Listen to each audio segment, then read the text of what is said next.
At insuremyride.com.au, we know what it's like on the bike. So our bike insurance is only for bike riders. Whatever you ride, road, off-road and even scooter. Don't get ripped off. Insure your ride online and save 25%.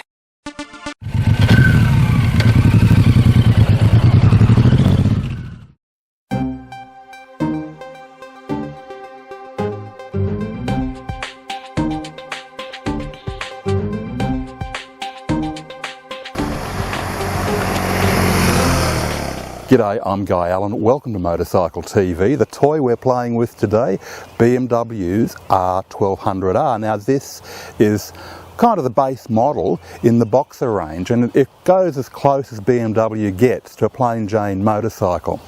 That said, of course, you've got the latest Boxer twin, which means the 4-valve heads, 110 horsepower, weighs at just over 230 kilos dripping wet, that's right, with fuel on board, and it's got a lot of electronics on board. We're talking heated grips, we have fuel injection, we have ABS, we have traction control. I'm sure if you looked hard enough you'd find somewhere to put the kettle too.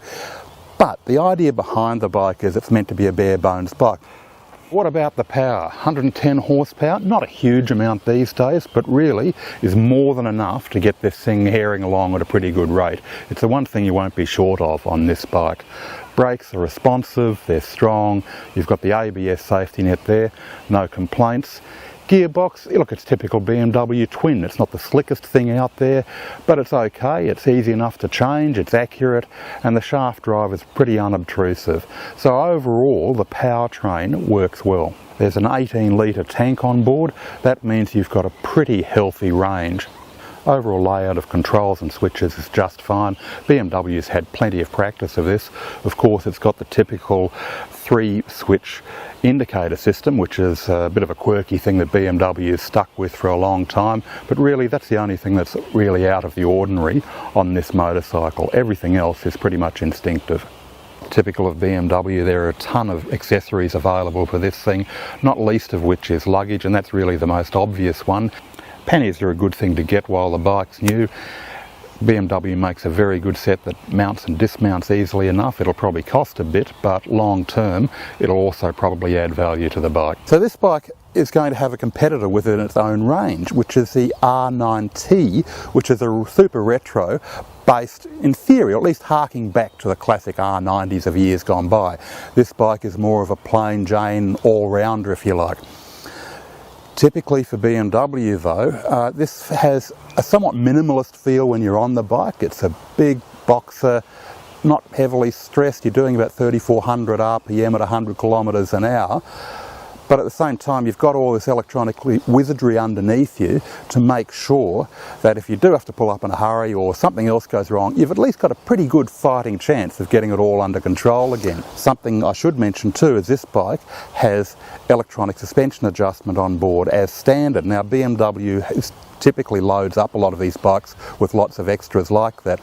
The electronic suspension adjustment might seem something of a gimmick, but believe it or not, I actually think it's quite a useful thing. You can literally drop a pillion off or put one on, no tools involved, and you can adjust it very, very quickly. Very simple system, I've got a lot of time for it. Overall, the bike is just a nice, big, easy-going, do-anything kind of bike. You can commute on it. It's a fairly big machine, but you can get varying seat heights for it. It's not a tall seat on this bike, but you can get varying seat heights for this whole series. Out on the open road is really where it's at its best. It's very relaxing, sips at fuel, sort of high teens per litre. If you get it onto a twisty road, very easy to throw around. Big wide handlebars, lots of leverage, lovely suspension on it. The suspension errs on the side of plush. It is meant to be a road bike after all, but you might be surprised at just how quickly you are going on this bike. You've got the single-sided monoshock on the back, of course, with shaft drive, so all very low maintenance. Up front you've got BMW's telelever, which is unique to that manufacturer. Been around a long time. Well, part of the intention of it is to get a little bit of separation between braking and steering forces, but particularly provide an anti-dive effect on the front, and it's quite effective at that. When you jump on the brakes with this thing, it may dip a little, but not necessarily as much as you would get with a conventional fork, particularly given the fairly plush settings on this one and the long travel. overall, as a setup, it works very nicely on the road. So all up, I've got a lot of time for it. Easy going, big road bike. That pretty much sums it up. Okay, now for the kicker, $20,000 and $800. That's right, $20,800 plus on-road costs. So it's not exactly cheap, but as I said, BMW typically has loaded it up with features. Worth it? Depends on what you think of the spinning propeller logo and the brand that stands behind it. It's one of those bikes I think would last you a hell of a long time and would do pretty much anything. So if you're in the market for a big all-rounder naked bike, well worth a look. Look for the full test in Motorcycle Trader magazine.